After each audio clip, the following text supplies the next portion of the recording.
Mr. Blackster, he was a stray. He just came here one day. Poor old soul.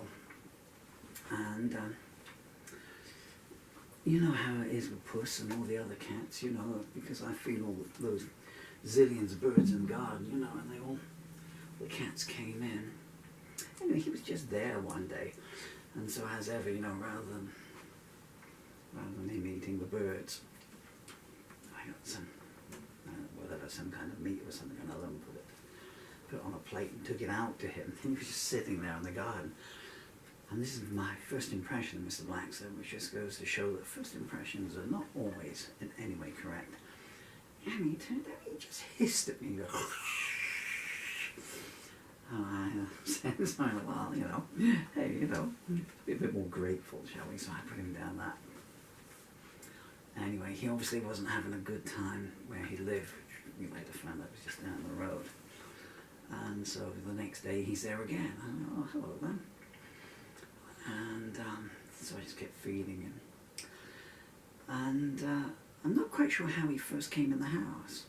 I have a vague recollection of I came home from work one day, because I'd sort of given up my dissolute lifestyle when you came along and tried to be respectable, get a job, and that was the worst thing I ever did. Put the guitar down. I should have done both, but hey, you know, no one sees their mistakes in advance, you know.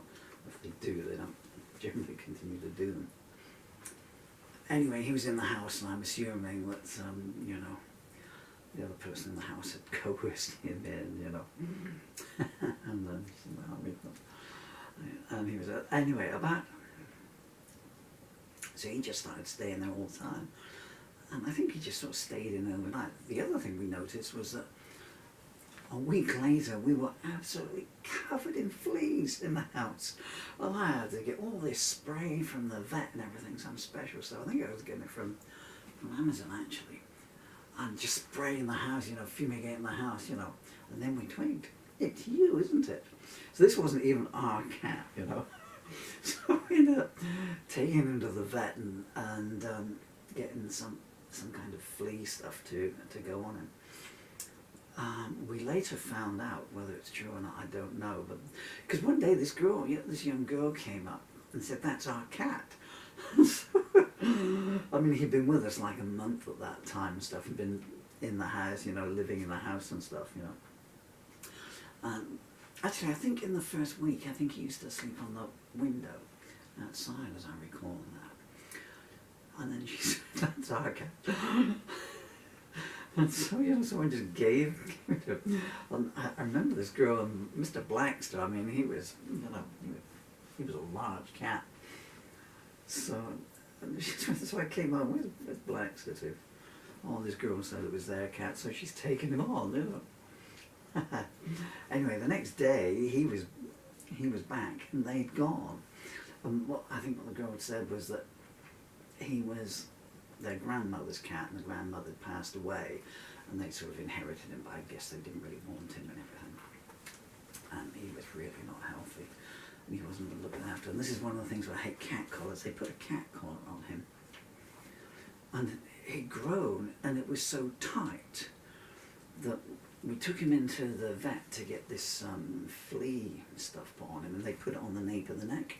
So he took the thing off, and all his fur, he had no fur there. He had like this little ring under his neck if he comes back, where the collar was so tight that it was, you know, cut all the fur and everything off him. You know, I mean, it must have been so uncomfortable for him every time he swallowed and everything, you know. I don't know whether cats do have Adam's apples, but, you know, just as it made its way down to his trachea and everything. Anyway, then they moved away, and I guess that, you know, he either ran away and they'd come back for him. You know, maybe he knew they were going or something, or maybe they just, you know, out the door, and, you know, and the Murphys will look after him, or he'll fend for himself. But then his mouth was all infected and everything. It's a wonder he stayed with us, really. And, oh, there's you and I, Dylan. Oh, slippers. I was forced to wear slippers. Boy, did I moan about that. I've been a musician all my life, you know, I barely wore pants. Anyway. respectability and daddy were always, you know, incompatible. And so he was having difficulty swallowing and everything, so we gave him took him into the vets and got him, made sure that he had all his shots and everything he'd eaten. We said, well, he's dribbling a lot, and the vets weren't around. He said, yeah, all his mouth's infected, I'm afraid. And I said, well, you can do anything. He said, well, what we can do is pull his teeth out. He said, they're beyond salvaging. And he was only left with 3 teeth. Poor thing. I was sort of, oh, look at you there, smiling away, my darling. And I said, well, how can he manage on 3 teeth? And he said, well, cats are adaptable, you know. Well, I guess any living creature is adaptable. So, but it was quite funny because he had this gap there at the bottom, and so when he slept from then on, his tongue used to just loll out because he had no teeth to keep it in. So we got together, and gosh, did he weighed a ton. He used to sleep on my chest at night in bed.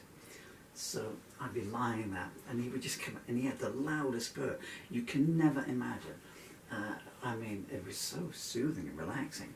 But he would just lie on my chest there, with his face right up into mine like that, and this big grin on his face, like, oh, what are you going to do about it? Like, you know, you're not going to get out of bed, it's cold, and I'll just wait for you to fall asleep like that. And he would just lie there and purr away and everything, you know.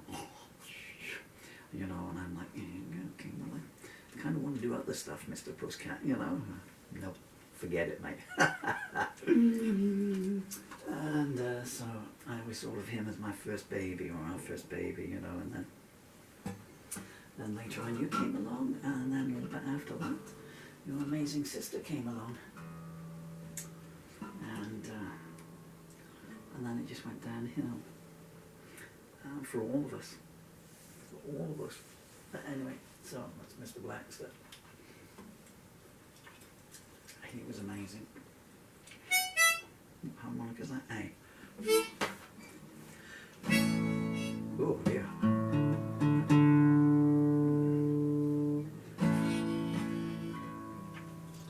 The strings are dead. You are my precious ones. You are my morning sun. You make my life complete. With you I'll never know defeat.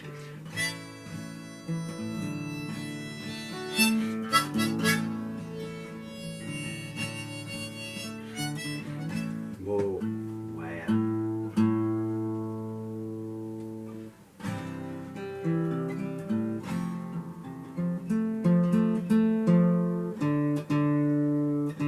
It'll never come to life because once the strings are that dead, every time you hit them it'll just make a different note.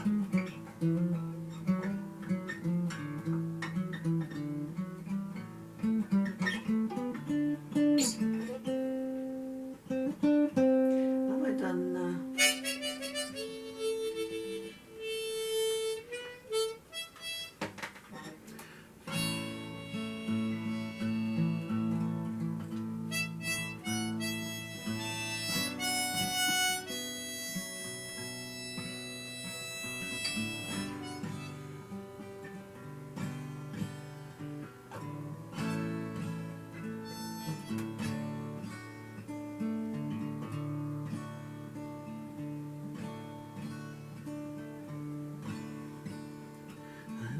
adrift.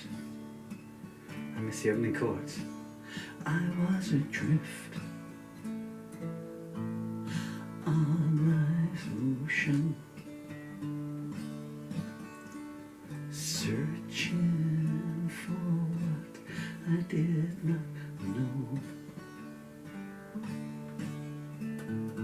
When my prayers were answered,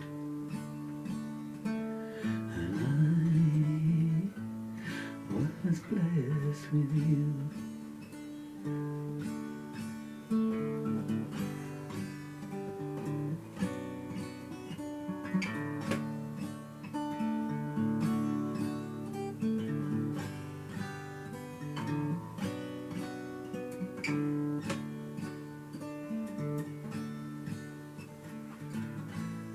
You don't know what you're missing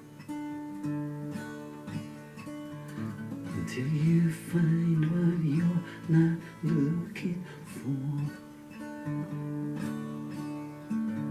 Then the sun starts shining brighter than it has before.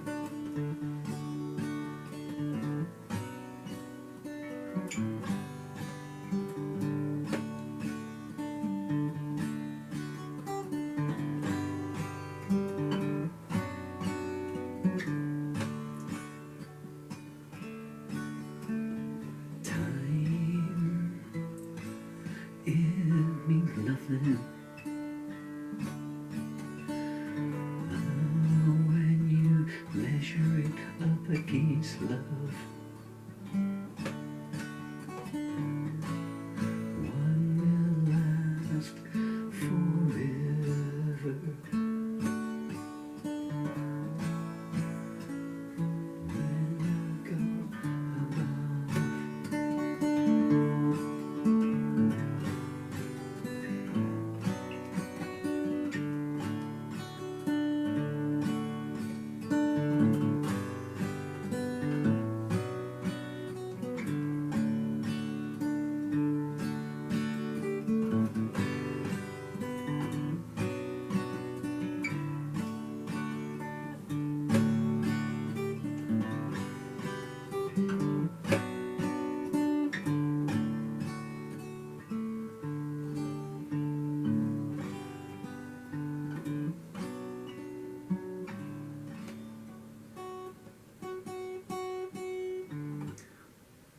I just can't press the strings in anymore.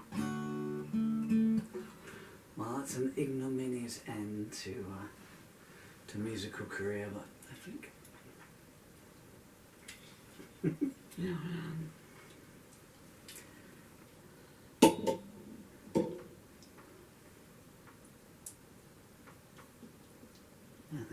that was a good one to quit on.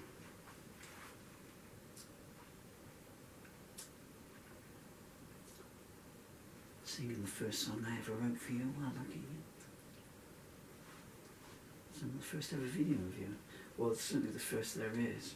I didn't actually film your birth, but what's happened to those first year's discs, I do not know.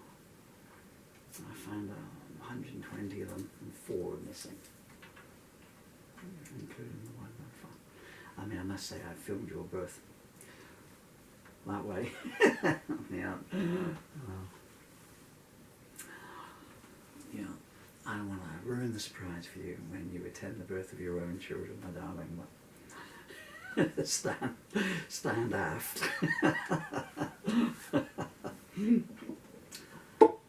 And Emily, I know you say you don't want to ever have a baby because it hurts, but it doesn't.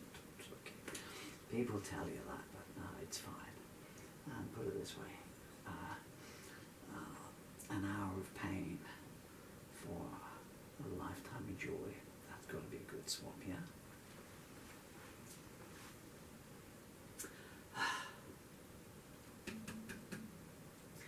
The dreaded teething rings. They are no good whatsoever as well, guys. I can tell you that. I don't know how many teething rings I bought you. This one here, I can remember this one. This was the top rated one on a certain online website, but you know, don't skim on the medication. Don't overdo it, but don't skim on the medication, you know.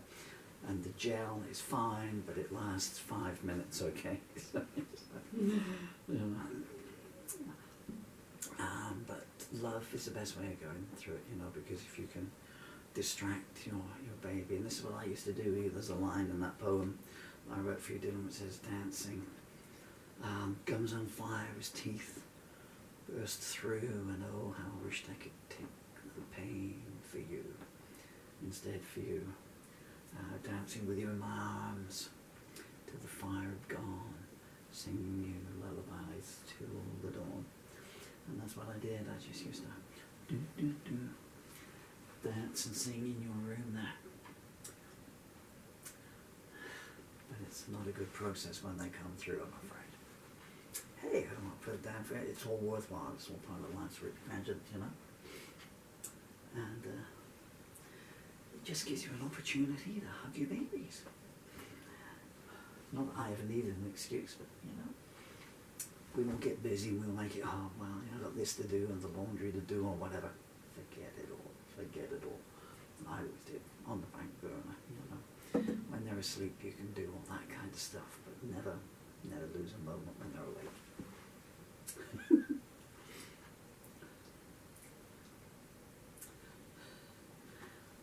And this is no fun at all. I mean, I don't know what you were thinking then, you know, what the heck now, you know, what's he doing now? Where's all my cuddles and everything? But, you know, but it builds the muscles up, you know.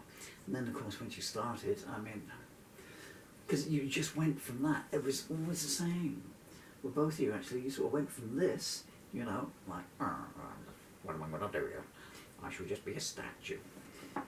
And then, you know, so we do this, and then one day you were just like, okay, I want to go somewhere. Like, what the sh?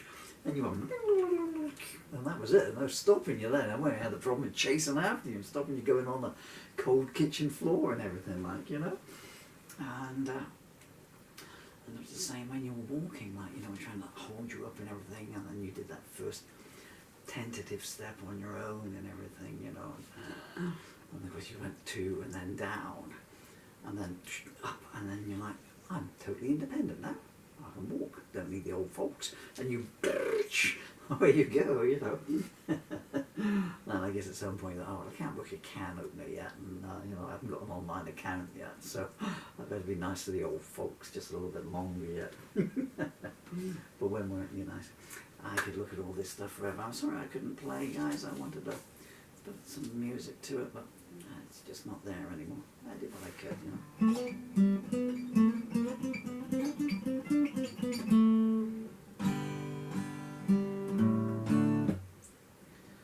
Where does the sun go to at night? I need to know if that's alright. Does it sink into the sky's lake? Well, what kind of mysterious shapes could that make?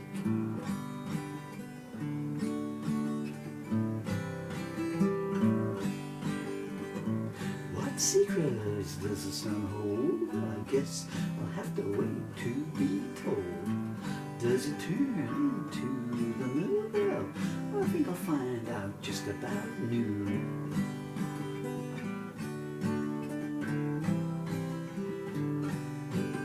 Well, the sun gives us the glowing skies. It's a clever old moon that gives the tides. Where does the sun go to at night? Where does it hide until daylight?